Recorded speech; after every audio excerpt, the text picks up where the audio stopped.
Welcome to our second National American Muslim Policy Conference. Pitting minority communities against each other is a tale as old as time.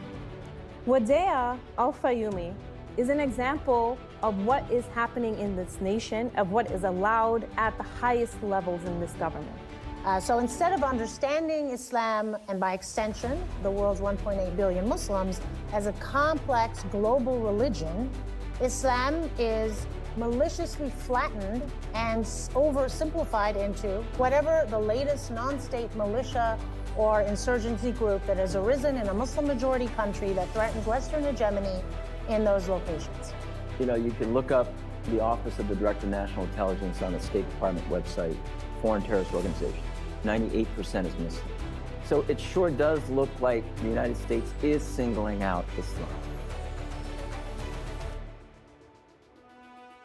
It is important for us not only to talk about right reports and talk about numbers, but humanizing the people that we serve. And you reach the hearts of the people, no matter how hard these hearts are.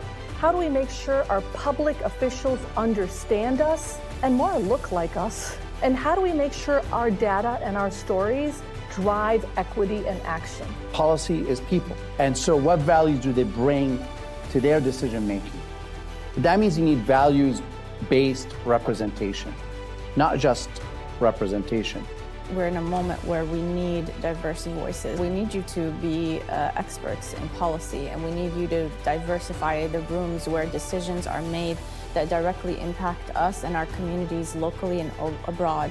Muslims in general are inspired by their faith to do good for themselves, for the community, and for others. What we are seeing in the response to this, in the crackdown on college campuses, in the attempts to legislate what people can and cannot say, and if this carries through, if these laws pass, if these crackdowns succeed, the Muslim voice will not be the last voice that these crackdowns come for. The Palestinian cause will not be the last cause that they come for. And so I actually, look at all of you and I see you as standing really on the front lines of American freedom and American democracy. We need to clearly and unambiguously condemn any form of Islamophobia or actual anti-Semitism, which is not conflated with the criticism of Netanyahu. We can't disconnect that work from a broader need in our country for an anti-war movement that encourages our country to divest from killing and invest in life. Please don't give up your power. Do not give up your right to vote. You should vote.